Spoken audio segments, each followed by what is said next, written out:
علاش كتكذبي على المغاربه؟ عمري هددتك علاش كتكذبي على المغاربه؟ كنقول لك انا في السياق كان عندي معطيات، ولكن ما كنبغيش نجبد هذا الملف. كتعرفي شنو هو التهديد بلغه القانون؟ واش ما شرحولك شي واحد ما عندكش المحامي؟ كتعرفي شنو هو التحريض؟ شنو العناصر التكوينيه ديال فعل التحريض؟ كتعرفيها ولا كتشيري؟ كتعرفي شنو هو التحريض؟ كتعرفيه ولا كتستعملي غير لغه؟ دابا غنجاوبك شي حوايج، ما غاديش ندخل معاك في خليتها من بعد، وغندير معاك واحد. شوفي يا الاستاذه، لو كنت انا كنبغي بزاف د الحوايج في ملفك، كنت كنعطيك على مثال غندخل معاك دابا للمعقول، ولكن بلاتي بدالك بهادو غير زايدين. بحال دابا هادي محدا نبدا نسول دابا، انت بغيتي انت كتعاودي للبوليس ونفس المعلومات اكدها لي طريقي المسمى بن ابراهيم. واش تعرفي هذه قضيه راي العام؟ لا انت ولا غيرك يمنعني نهضر فيها. عقلي واجبي الصحفي كيسمح لي نهضر عليك. هذه قضيه راي عام، عقلي هذه المعلومه. وهذيك اللي قلتي انت هضرتي بواحد هادو اللي المختار، وندير واحد المعلومه اخرى. شتي انت ساتي للدوله والمؤسسات بعين، ما نقولكش سيدي عن واعي ولا غير واعي، ما ندخلش معك في التفاصيل. انا كنعرف شي مختاري شكون هو، نمشيو نبحثوا شكون هو المختاري. حتى واحد ما عيط لي شكون المختاري، سير حميد القطار هو اللي كيهبط مع ها الجهاز اللي خدام فيه. انا كنعرف شي مختاري وعيط الحموشي وعيط فلان وعيط وانا فلان، ورا الفرقه خدامه، ورا كنهضر معاه وعندي الحق. واش حنا عمرنا عرفتي؟ وفي الاخر شنو بغيتي ديري؟ تخزني في المهداوي. دابا درتي اخطاء وكاينه اوديوات وكاينه غضب، عوض ما تحمل المسؤوليه وتقدمي اعتذار، جيتي عندي انا بحال انا اللي خرجت لك التسجيلات، بحال انا اللي قلت المختاري، بحال انا كنت كنسجلك، بحال انا اللي بتيت، بحال انا اللي نشرت. ما عندي معاك حتى حاجه، وكل شيء بغيتي تحولي المهداوي زعما. دابا نعطيك نبدا نطرح معاك سؤال، والله ما كندينك، شوف، ولكن من حقي اتساءل مساعده للقضاء.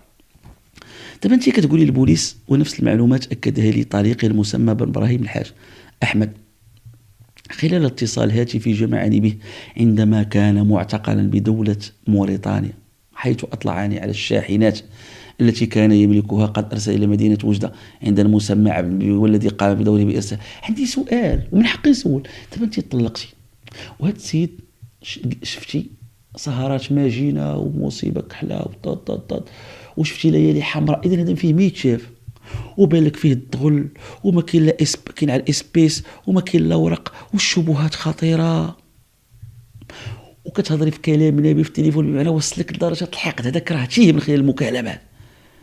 كيفاش واحد بحال هذا ونهضر معاه هو طايح في الحبس موريتانيا؟ وشنو سبب اعتقاله في موريتانيا؟ المخدرات. كيفاش وحده فنانه خرجت من زواج، الزوج كان كيدير السهرات الماجنه والليالي الحمراء باعترافها وبوعيها وبعلمها، قالت لك من بعد والسيد العمليات التجاريه مشبوهه، وكاينه قرينه اخرى خسرتي الهضره في التليفون، يعني بان بان العلاقه وصلت الى مستوى من يعني التوتر ما فيش خط العدل. والسؤال كيف استمر معه التواصل في موريتانيا؟ انا هذا لمن بدون خلف لما باغي نفهم هذه الفكره. غريب، هذه ماشي علاقه ديال الطلاق، لا، هذه علاقه زوجيه مدتها قصيره، ومشات الليالي الماجنه شفتي، وبان لك الرعب، وبان لك العمل مشبوه، والفلوس ما كايناش. هذا عاد قادر معنا الشاحنات في وجده خطيره. هذه دابا بنا. وكنت كنبغي نبقى نقول لك انا عبد الواحد الغزاوي، شكون سعيد الغزاوي، وشكون هو سعيد الغزاوي، وسعيد الغزاوي ما علاقه سعيد الغزاوي، وكنت كنبغي ندخل في بعض الامور. ولكن انا بحال دابا كيفاش جا والباقات الورد، واش جا عبد الواحد النهار اللي جاو، شكون اللي سبق، هذه ما غندخلش فيها. هذه ديال سعيد ما غاديش ندخل لك في هذه الامور. لقد وقع الطلاق بيني وبين المسمى باقي ما جيش المعقول، هادو غير دوك. لقد وقع الطلاق بيني وبين المسمى الحاج احمد بن ابراهيم في غضون شهر ماي 2014. لا، الطلاق كان عندك في ابريل، انا كتبته هنا. الطلاق الاتفاقي كان في 29/4. واش ما انتبهتيش نهار اللي جبت لك انا اللويزه الصداق؟ بمعنى خصك تكوني فاهمه انني انا راه طالعت على العقد، عندي العقد، راه ما كنلعبش. الطلاق ديالك في 29/4 ماشي في شهر 5، معليش واخا. وحاجه اخرى مهمه، قلتي الطلاق كان، قلتي لهم شقاق، انك انت طلبتي الطلاق، وحنا عندنا وثيقه وراه حضرنا في الجلسه وراه حضرنا. طلاق اتفاقي ماشي شقاق، ها وحده. وانا كنت امين في احترام. شنو قلت من يكذب على المغاربه؟ كنسول ومهنتي كتسمح لي. الا زدت عليك شي حاجه من الجلسه ما قلتهاش من حقك. انا كنقول ما دار في الجلسه صافي. لقد وقع الطلاق بيني وبين الحاج في غضون شهر ماي، وأفيدكم بعد طلاقي منه علمت أن الفيلا المتواجدة بحي كاليفورنيا أيضا قد أصبحت مرتعا للسهرات الماجنة والفتيات واستهلاك الكوكايين، وذلك بتنظيم من المسمى سعيد الناصري. عندي سؤال هنا، واش بلغتي على هذا مادام كاين الكوكايين، واش بلغتي في إباني بالكوكايين؟ سؤال دابا من خلال هذا المحضر، راه عندك عدم التبليغ. دابا انت علمتي بالغ الى علمك. واخا عندي سؤال، كيفاش طلقتيه وجاتك هذه المعلومات؟ نقولوا الخادمه ديالك بقات عنده، بقات الخادمه كتعطيك المعلومات من بعد. ما كاين باس. شنو هو الاثر ديال العلم؟ هل بلغتي السلطات على وجود الكوكايين؟ راه الكوكايين هذا والفتيات والدريات الفساد مرتعا للسهرات الماجنه. ولا كانت من بعد الطلاق كاين السهرات، اذا طلقتيه في الاول على واش؟ ولا كان على الطلاق الماجن راه كان المعلومه، علاش ضفتي دابا ما بعد اصبحت مرتعه للسهرات الماجنه والفتيات ثم افيدكم ان بعد الطلاق بالمسمى الحاج محمد احمد بقيت احتفظ بثلاث دراجات مائيه تخص طليقي المذكور، حيث قدم المسمى وسام رضي الله عنه وسلم مني الدراجات المذكوره، في حين بقيت احتفظ الى حدود 9 مفاتيحها. علاش بقاو عندك السوارت ديالها وبعض الوثائق الخاصه بها؟ يعني طلقت وساليته، اعطيتيه الدراجات، واش عندي نفس انا اسئله من حقي نسولك بدون اساءه او خلفيه. سؤال اخر وعاد ندخل معك المعقول الخطير. خلال فترة تعارف رافقت هذا الأخير إلى فيلا بحي كاليفورنيا بالدار البيضاء، وهي الفيلا التي قطنت بها لاحقا رفقة زوجي آنذاك من جنس، وذلك قبل أن أسافر إلى دولة لبنان رفقة. ما بغيتش ندخل معك باش تعرفيني علاش كنقول لك هادو، كنت زعما كنقلب عليك كيفاش وما عندكش عقد زواج ومشيتي مع كاليفورنيا، وكيفاش كنساكن معاك، وكيفاش مشيتوا للبنان، واخا تقول لي خطيبي ما كيهمنيش، ولكن انا ماشي شي واحد عاوتاني كنبغي نعطيك اشارات دابا، وكنت زعما كنقلب في هذا الشيء. راه هادشي هذا هو اللي تنقول لك من شحال هادي، راه ما كنبغيش نجبد معاك هاد التفاصيل، ما كيهمنيش تلاقيتي ومشيتي وكذا ما كيهم. دابا عندي واخا نخليوها جوج قنيبلات هما الاخ، ها انت انا بالنسبه لي جوج قنابل هما هادو اللي جبتك بزاف. راه هادي تبين لك المهداوي هذا ما حضر الجلسه، واش تعرفين راه ما كنلعبش الجلسه عند علي الطرشي. ندوز بسرعه. سعيد الناصري كيهضر، نقولوا شي حوايج غير. الناصري كيقول لهم بحال اللي قلت لكم ديك النهار كيكذبوا، ها هو المحاضر. فعبد الناصري تيقول لهم من عن تيقوا. فعبد الواحد الشوقي كيقول بان وسام نادر سكن في ديك الفيلا 2016، ووسام نادر كيقول 2019، والخادمه كتقول في 2015 الناس نكمل لكم هذا الشيء بعدا باش اذا هذا الشيء قلت لكم ذاك النهار في تصريح. وعن ما صرح به نبيل طبيعي في 20 شتنبر على الساعة 10 حول أن المواطن المالي الحاج أحمد بن إبراهيم من أجل قيمة هذه الشقة طلب من سائقه نبيل كذب أن يتوجه إلى أحد مصدر الخطر الفواكه في المغرب. ما غنطولش عليكم، نعطيكم واش حوايج قلتها وانتم غتأكدوا دابا. وأن الشاهد هو شهيد زور ولم يبقى على قول واحد، لا عند الشرطة ولا عند قائد التحقيق، وكلامه هذا سعيد كيهضر لا أساس له من الصحة، قالها قدام القاضي، وبالتالي لا بد من مواجهة كل هؤلاء. تيقول لهم سعيد هاد الناس كيتناقضوا، جيبوهم نواجهوا، راهم كيتناقضوا اقسم متقابل، وكلامه لا اساس له من الصحه، وبالتالي لا بد من مواجهه كل هؤلاء. فلطيفه رأفت دابا هذا سعيد كيهضر قدام العلي الطرشي، اسمعوا قدام الرئيس ديال الجلسه. فلطيفه رأفت وفاطمه فناني وباقي المصرحين كلهم ادلوا بتصريحات متناقضه. وعن ما صرح به عبد الواحد الشوقي في 1/11 على 4:15 مساء، أجاب مؤكدا بأن كلام عبد الواحد الشوقي ووسام نادر الأول يقول سنة 2016 سلمه المفاتيح، والحاج بن إبراهيم يقول بأنه كانت فاطمة فناني في 2015 يا الله، ومن بعد جاء وسام نادر يقول في 2019 متسائلا على أي تصريح سيعتمد في جوابه. فهؤلاء الثلاثة يشهدون في واقعة واحدة وكلهم يتناقضون، وبالتالي فلا بد من مواجهة كل هؤلاء لمعرفة حقيقة هذه الأمور. مجيء بشأن السيارات وإخراجها من جراج لا يحتمل مثال سيارتين. وعن مواجهة له مع الحاج أحمد بن إبراهيم بتاريخ 25 ذكر السيد الرئيس عندما الرئيس أجاب سعيد الناصري متسائلا كيف لا أن يكون مساعدا لعبد النبي بيوي، وكيف له أن يكون مكلفا باللوجستيك، كيف لي أن أكون مساعدا لعبد النبي وكيف لي أن أكون مكلفا باللوجستيك والعلاقات العامة، ويتكلف البوليس والعسكر والدرك عقلت وقلتها لكم مره اخرى، صح كنكذب عليكم، مضيفا بان هذا الشخص لا ينتقد زعما على سعيد الناصري، تيقول لهم الحاج بن ابراهيم ما كيقيش سعيد الناصري، وانما ينتقد مؤسسات النظام ويتكلم عن عسكر البلاد بانه كان يرشيهم. فاين هؤلاء؟ قلتها ولا ما قلتهاش؟ قال لهم سعيد الناصري اللي كانوا معايا العسكر والبوليس. انا في هذه بصح مثير، عنده الحق سعيد الناصري. وعباد الله، الا كان هذا السيد تحت التليفون 10 سنين كما كيقولوا واليكود، وهذا السيد شاري البوليس وشاري الجندارم وشاري القضاة وشاري خصهم يكونوا تما معاه، ما كاين حتى واحد عب وحده. راه السؤال ديالو واجه هنا يا سعيد، مؤسسة النظام ويتكلم عن عسكر البلاد بأنه كان يرشيهم، فأين هؤلاء؟ ولو واحد من هؤلاء تم ضبط مكالمة وحدة لي معه. ثم إن هذه مؤسسات تحت الرعاية السامية لصاحب جل نصره الله، فالمالي الحاج أحمد بن إبراهيم لا ينتقم مني شخصيا فحسب، وإنما ينتقم من الآخرين من المؤسسات. فهذه ادعاءات للمالي لا أصل لها من الصحة، وللتأكد بعدم صحتها فهاتفه كان دائما تحت التصنت. يعني هو كان التليفون ديالو اليكوت. وعلى مواجهته مع عبد الواحد شوقي حول سبب تمكين المواطن اللبناني من الإقامة بالشقة بالمحمدية نظير إخلاق الفيلا، أجاب سعيد الناصري بأن عبد الواحد شوقي كان في داره فرض. المهم ما غاديش نطول هذا الشيء بزاف. سمعوا. نادر يقال بأن باطل، مضيفا بأن شهادة وسام نادر جاء عبر الواتساب. هذاك الواتساب قلت لكم السيد قدم شكايته من الواتساب، ها سعيد الناصري كيهضر عليها. وقيل بأنه توفي، قال لهم السيد راه ميت. قلتها ولا ما قلتهاش؟ هذه راه ما حضرتش.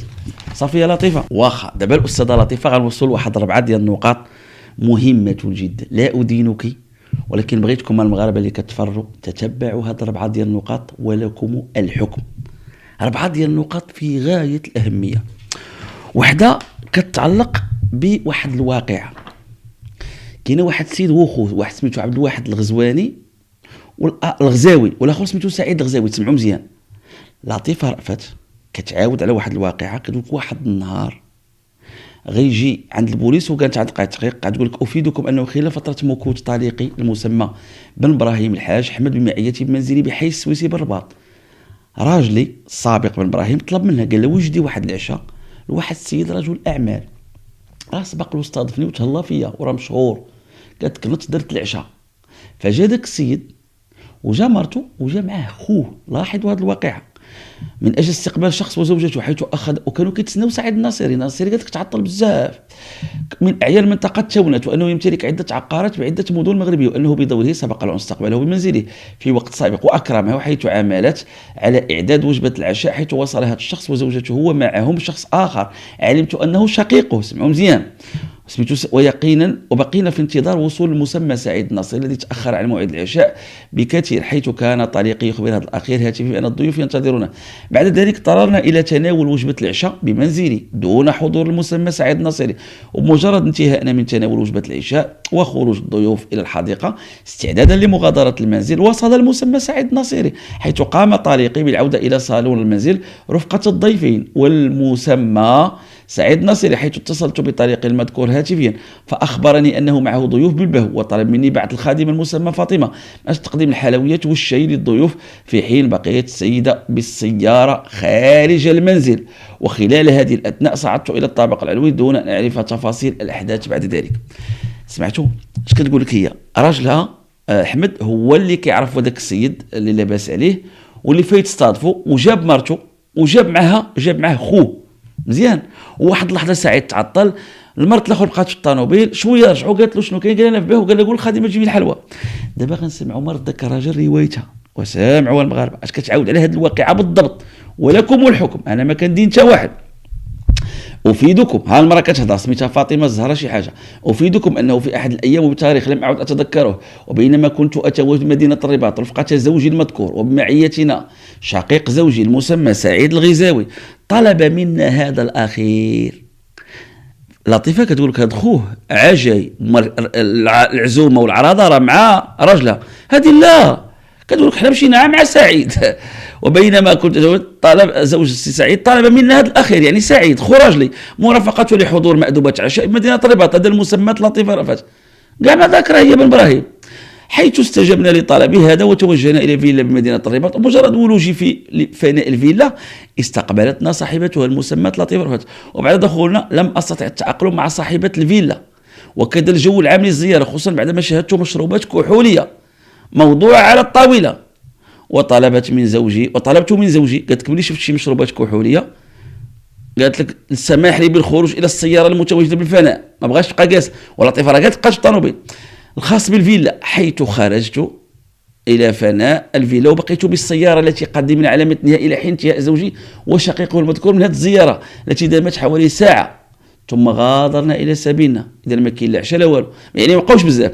وأؤكد لكم أنني لا أعرف سبب هذه الزيارة، هي ما عرفاش، حيت أنا كيقول جاي يبارك لنا ولا قالت لك أنا ما عرفاش كاع علاش جيت، التي قام بها زوجي وشقيقه لبيت المسمات لطيفة. ولم أشاهد شخص آخر غير صاحبة الفيلا المسمات لطيفة رأفت، يعني ما شافت لا الحاج إبراهيم لا سعيد الناصيري.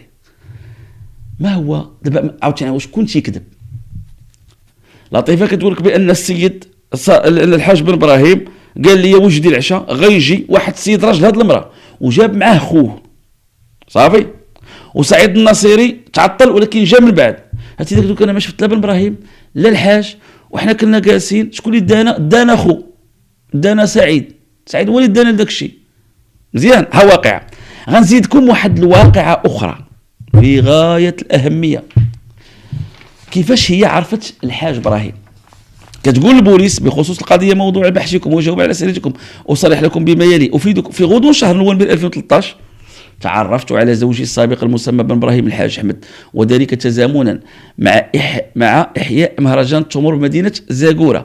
وفي عافاكم لما تسمعوا هذه مهمة. وفي إحدى جلسات في الفندق الذي كنت أقتل به كان حاضرا زوجي السابق بن إبراهيم الحاج أحمد المطرب عبد الرحيم الصويري، أفراد فرقة الموسيقية، وكذا المسمى سعيد الناصيري. هذه المعلومة مهمة هذه بزاف.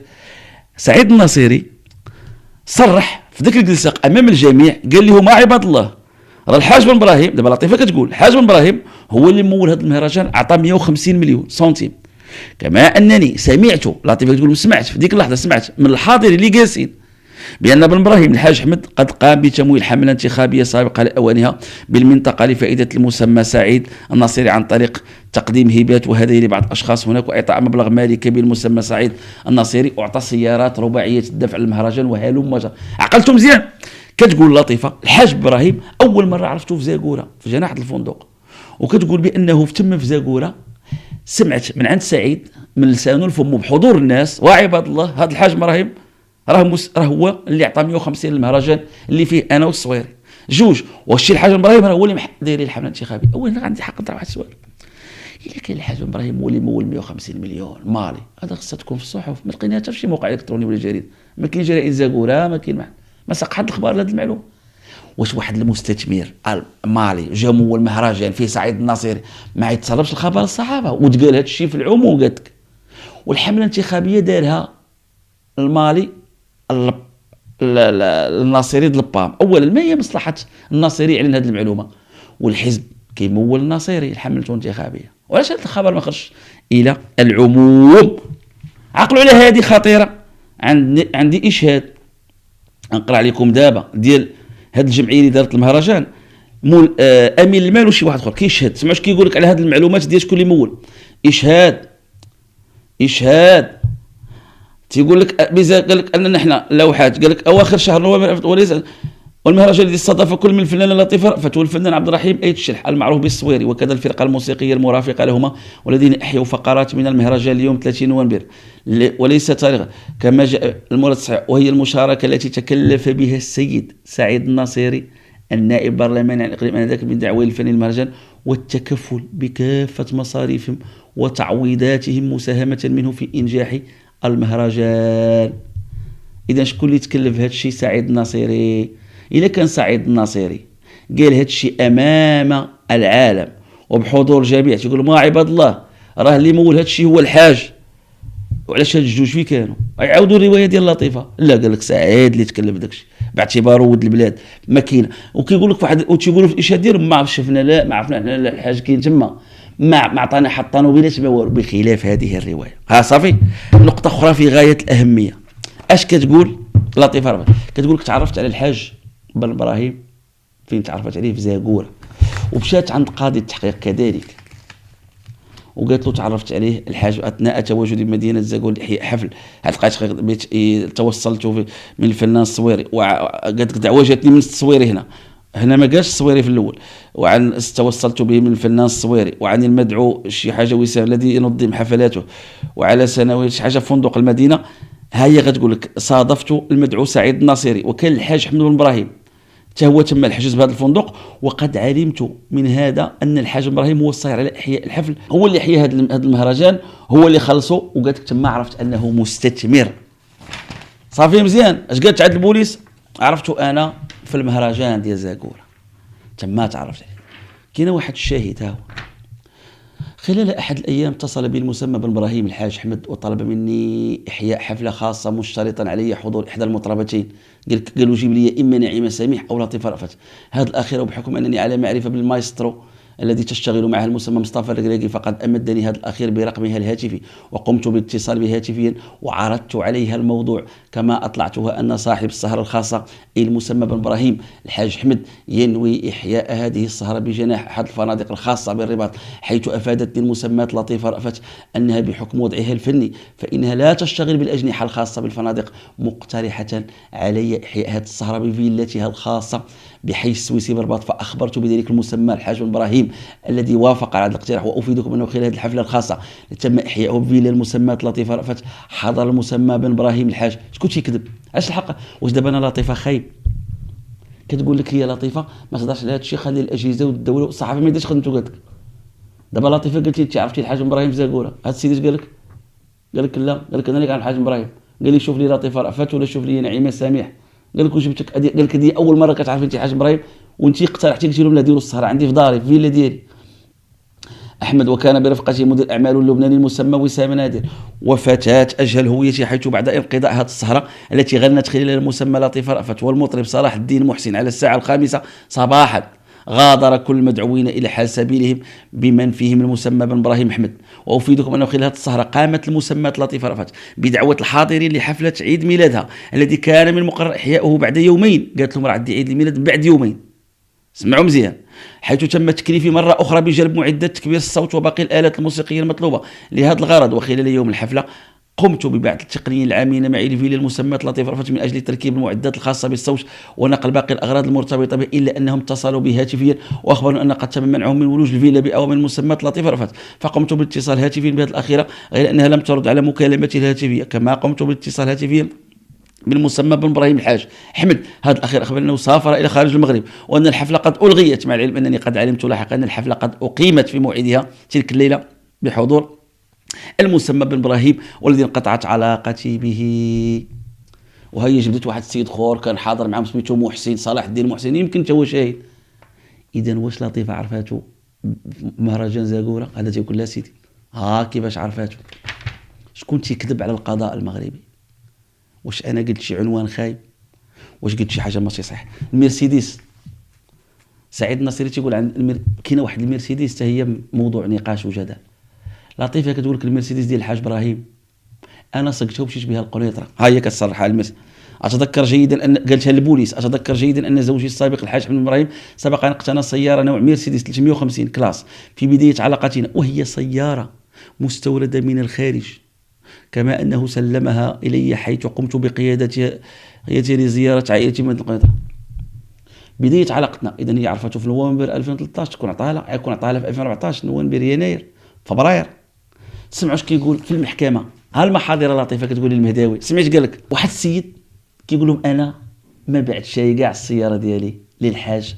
وسعيد تعاود عليه اكد واحد السيد انه خلال الاستماع اليه اكد امن الفرقه الوطنيه المتحركه بانه لم يبيع اي سياره الى الحاج حمد بن ابراهيم، لكن الغريب هو ان لطيفه، هذا سعيد كيهضر لكن امام العالي الطرشي كيقول هادشي، لكن الغريب هو ان لطيفه رأفت تقول بانها استعملتها، اي انها استعملت السياره هذه المرسيدس، علما ان هذه السياره لم تخرج الا شهر يونيو من المانيا ليتم تدوينها في 12/6/2014. دابا 12/6 عاد دارت هاد الديوانه وهي مطلقه في ابريل، وهي كتقول ساقتها في بدايه العلاقه، بينما ساعتها كانت السياره ها الورق وقدم وتم الشروع في استعمالها بالمغرب، وبأن هناك بطاقة رمادية تفيد بأنه أي سعيد الناصري هو الذي اشترى السيارة المذكورة. ثم هناك ورقة الديوانة تفيد بأنه في 25/6 حصل الأداء بشأنها، مؤكدا بأن 12/6/2014 هو تاريخ الشروع في استعمالها بالمغرب، وأن البطاقة الرمادية باسم سعيد الناصري. وهذه الوثائق قدمهم سعيد للمحكمة. ها الورقة الرمادية كيقول لهم ها الطنوبيلة عباد الله راه تا 12 في شهر يونيو عاد دخلت للمغرب ومديواني، بينما هي كتقول في بداية. وهذو هما الوراق ديال مرسيس اللي صيفط. ما غنطولش عليكم في هذا الشيء. عبد اللطيف فجريا في كذا كذا، ها هما الأوراق اللي كيتبتوا ولا توجد سيارة من 30 أنه إذا أرجع السيارة فالسيارة كانت عند كريم. هلما جرى. من يكذب على القضاء؟ كنختم معك أختي لطيفة وكنقول لك مرة أخرى ما تبقايش تهدي بالقضاء. القضاء ماشي بيعو، القضاء مؤسسة محترمة. كنمشيو كنديرو الشكاية وكنتسناو اش يقول القضاء. لا نهدد المواطنين في وسائل الإعلام ولا في اليوتيوب ولا كنهضروش بديك الطريقة. جوج انتي فنانة ومشهورة ومعروفة وكتهضري مع مسؤولين راه قلتيها، ما تحتاجيش تخاطبي جلالة الملك بديك الطريقة ومن ديك القناة المشبوهة. حشومة تخاطبي جلالة الملك بديك الطريقة. 3 ما عمرك تصوري البلاد راه فيها الرعب والقتلى ويضربوك راكي كتسيئي للوضع الأمني في البلاد، كتسيئي للوضع الأمني في البلاد مع كامل الأسف. نقول لك واحد السؤال، انا شفتك كتهضري مع الناس، ما بغيتش ندخل، عيطتي لبزاف الناس علاش ما عمرك ما عيطتي لي انا؟ على سؤال علاش سؤال هذا بصح مع انا لقيتك عيطتي للناس فلان ما تصور ما تعافاك راك غلط بلا ما ندخل معك في تفاصيل. عيطتي الناس وصيفتي اوديوات العظم عباد الله، اصحاب القنوات اصحاب كذا، شي في اسبانيا شي في كذا شي في ما ندخلش معك، ولكن انا على علم يقين. سؤال علاش عمرك قالوا حميد نشرتي شي حاجه ما دي ماشي صحيحه مثلا هكا البلاغ التوضيحي، لا بغيت نوضح علاش ما قدرتيش. شوف الاستاذه لطيفه، احنا اللي كيختار هذه المهنه ديال الصحافه كيعرف المتاعب ديالها صافي. وهاد الطريقه اللي درتي زدتي فتحتي لي الشهيه غنبحث في هذا الملف دابا. ما نقولكش وليت عندي شكوك، بالعكس انت منزهه وانا من، ولكن هاد الطريقه حيت كاع اللي كيقول سنحتفظ وسنذهب انا كاع اللي كيهدد كيخليني انا كاع ما كان صافي يا لطيفه. فتاكدي بانه سنواكب هاد الملف، وانا عارف هاد الملف صعيب ولا اخفيك من الملفات اللي جابوا لي مشاكل في حياتي وجابوها للطوجني وجابوها العدد من العباد. ملف صعيب هذا واسرائيل وداك المثلي ونقدر نقول لك ماشي اسرائيل وفقط، انا كنظن هذا خطر، هذا هو الخطير. هذا الملف هذا فيه شي حاجه ما عرف. ودابا زدتي عزتي عندي هادشي، وخصنا خرجتي في ديك القناه اللي مشبوهه، شي هاد القناه اللي درتي والطريقه اللي هضرتي بها زدتي ولات عندي شكوك. انا راه ما كندوخوش لطيفه وكيلمني انك والله كنقول لك هكا، وانا انت انسانه يعني كان واحد المكانه عندك الله شاهد، وماشي انا واسرتنا عائلتنا يعني حشومه. وانا نقول لك واحد الحاجه شي والله الذي اللي ما نغفر لكش انا فيه ماشي من حشومه. شوف قال لك الشاعر ومن جالس الحداده نال من سائده ومن جالس العطار نال من طيبه. ملي كتجلس حدا العطار مول البخور كتشم ريحه زوينه، لا مشيتي جلستي حدا السودو راه عيطير فيك تشاش عيطير فيك. واش انت كتمشي تجلسي مع واحد تيهضر في الاعراض وبالكلام اللي حشومه، انت مراه تيهضر بالنبي وفي العموم تيقيس الاعراض وشرف النساء والمغرب، واش هذاك اسلوب؟ واش هذاك اصلاح؟ واش هذيك بلاد؟ واش هذاك مستوى؟ واش هذاك مستوى كل مره غادا ما حشومه. انا راه ملي كنناقشوا كتاريخك راه تاريخنا، راه انت جزء من اغنيتنا كنفيقوا عليك يا مركب ويا خويي وسير في الاخر لقاو راسنا كنتواجهوا معاك حشومه. انت راه بالعكس اقسم بالله ما نحمل شي واحد ياديك، تنقول لك بمنتهى المسؤوليه والله ما نحمل شي واحد يسالك اش بيني وبينك. ساليت مع السياسيين عاد نجي لك انت اش بيني وبينك، لا انت ولا داك اللي معاك ولا اللي حداك ولا هذه كامل معارك. كاين واحد الناس يخاصمونا وجابوا كنشيه وجابوا داك السيد وما راه الخصومه ماشي معاكم لا انت ولا داك. راه الناس عارفه تاريخنا حنا. كنشكركم اخوتي المغاربه والى اللقاء.